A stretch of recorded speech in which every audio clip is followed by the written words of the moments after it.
Ancora un buongiorno a tutti voi da Telefriuli, bentrovati a questa edizione del nostro telegiornale. Restano 2 al momento i casi di variante Omicron che sono stati individuati in Friuli Venezia Giulia e prosegue quotidianamente l'attività di sequenziamento. Questa mattina il vicepresidente della regione Riccardi ha visitato il dipartimento dell'ospedale di Udine dove si svolge questa attività e vengono processati 5.000 tamponi al giorno, tutti quelli che risultano positivi vengono sequenziati, come spiega il professor Francesco Curcio, che parla anche della diffusione della variante e di che cosa si sta facendo per non farsi trovare impreparati.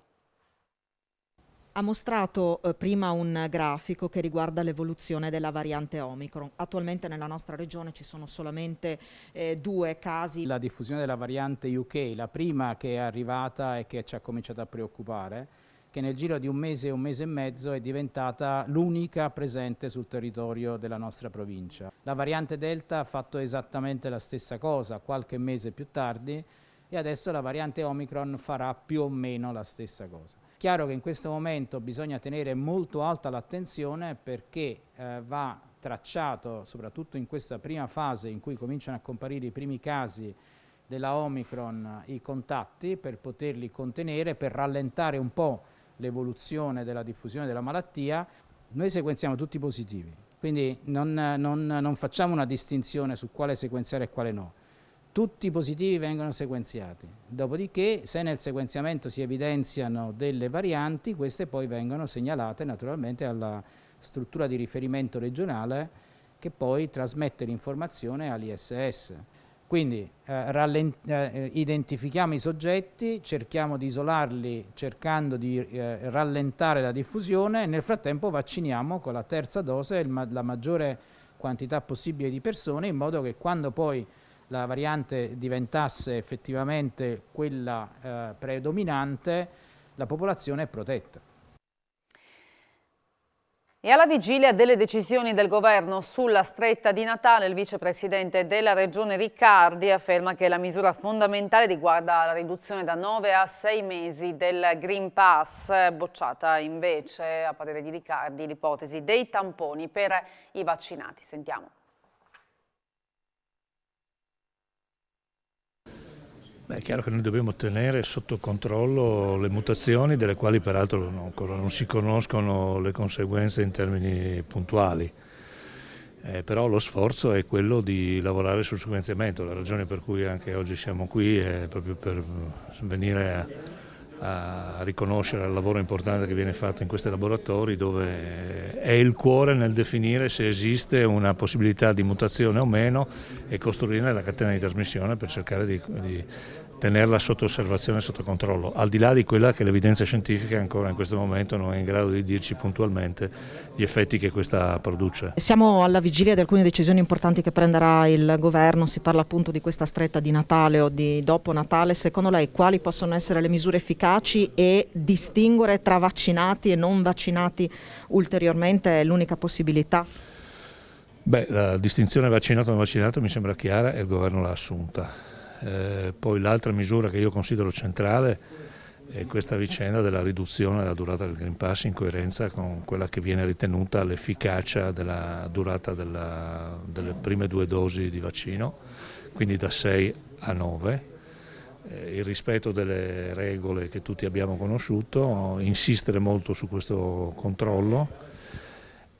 Non credo molto al Green Pass che al tampone, perché c'è stata la corsa al tampone che in questo paese, come sempre, c'è chi fa un mestiere che va dal medico e spiega al medico quello che dovrebbe fare non facendo il medico nella vita. Il tampone è una misura che ti dà una sicurezza nella misura in cui lo fai, non è detto che quando l'hai fatto alla fine tu hai la sicurezza di non aver contratto il virus, quindi non credo, anche perché credo che sia una cosa ingiusta nei confronti di coloro che hanno scelto di fare la campagna vaccinale e sia anche un modo per giustificare coloro che non lo vogliono fare. Un'operazione della questura di Pordenone ha portato all'arresto di una banda albanese specializzata in furti seriali nei centri commerciali di tutta Italia. Una banda specializzata in furti nei negozi di abbigliamento della catena H&M all'interno dei centri commerciali è stata arrestata dalla polizia di Pordenone al termine di complesse indagini coordinate dalla procura e condotte dalla squadra mobile della questura, che sono durate 3 mesi. In manette sono finiti 5 componenti del sodalizio criminale, 3 uomini e 2 donne, tutti di origine albanese, colti in flagranza di reato il 16 dicembre al centro commerciale Adriatico 2 di Portogruaro. Ma questa era solo l'ultima tappa del tour criminale, visto che avevano già colpito in svariati punti vendita della catena di abbigliamento sparsi sul territorio nazionale, 14 volte solo tra Friuli e Veneto. Il tutto è partito da una segnalazione dopo un furto al centro commerciale Gran Fiume di Fiume Veneto. Il modus operandi della banda era sempre lo stesso. Le 2 donne entravano nel negozio, sfilavano i capi dalle grucce e li nascondevano negli scaffali, dove i 2 uomini li prendevano e li occultavano nei carrelli muniti di dispositivi antitaccheggio. Il quinto componente faceva da palo.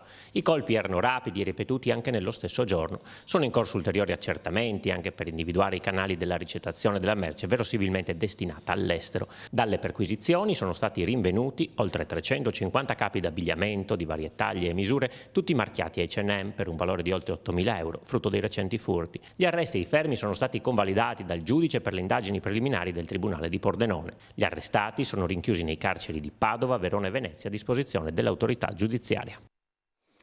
Fermato durante un normale controllo della Guardia di Finanza di Trieste, nascondeva oltre 320.000 euro in contanti in un doppio fondo dell'auto.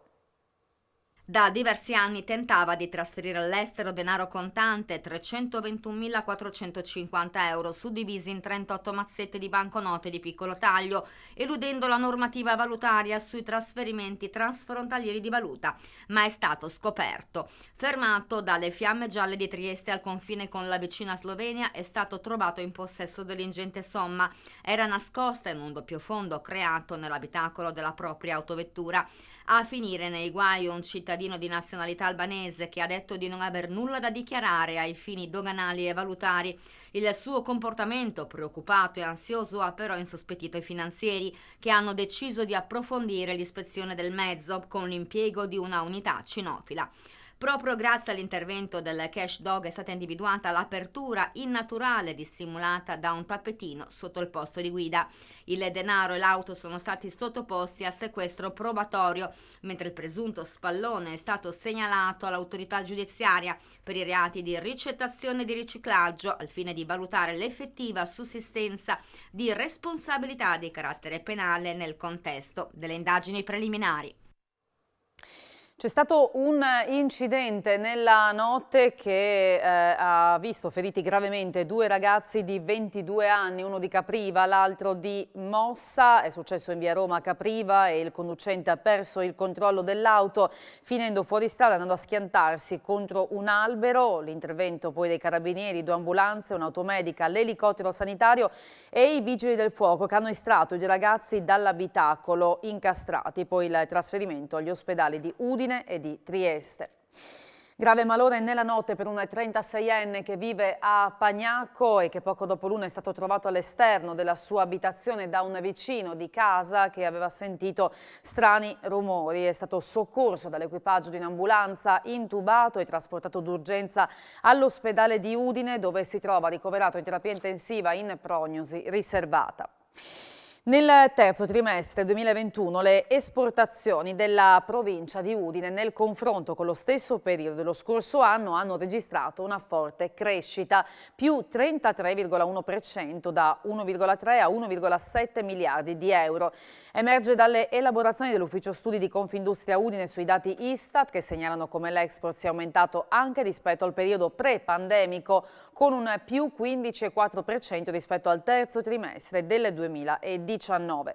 Nei primi 9 mesi del 2021 le vendite all'estero sono aumentate del 26%, spinte in particolare dalla metallurgia, con un più 59% dei prodotti in metallo.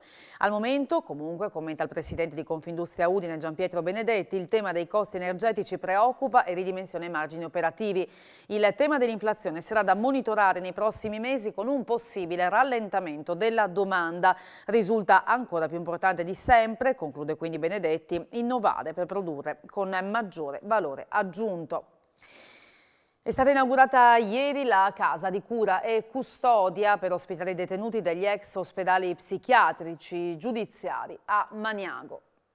La REMS di Via Colle a Maniago, ossia la casa di cura e custodia per ospitare i detenuti degli ex ospedali psichiatrici giudiziari, è stata inaugurata oggi dall'azienda sanitaria del Friuli Occidentale. Ciò permetterà di poter gestire anche soggetti che hanno misure meno afflittive, individuando percorsi di trattamento riabilitativo individuale. Rappresenta un baluardo di civiltà perché evidentemente dà la possibilità a cittadini che hanno disagi psichici e problemi di salute mentale importanti, che si sono resi autori di illeciti penali, quindi di reati, ma che non hanno la capacità di intendere, di volere, o che comunque non sono imputabili, di poter essere comunque attenzionati in un modo che sia rispettoso della propria condizione di salute. È una struttura importante, una struttura che prevede 10 letti, 6 di PTRI e 4 di REMS vera e propria. La Regione ha previsto anche altre 2 sedi nelle altre aziende. Il finanziamento è stato di oltre 1,5 milioni di euro, direi prevalentemente statale, con un piccolo finanziamento regionale.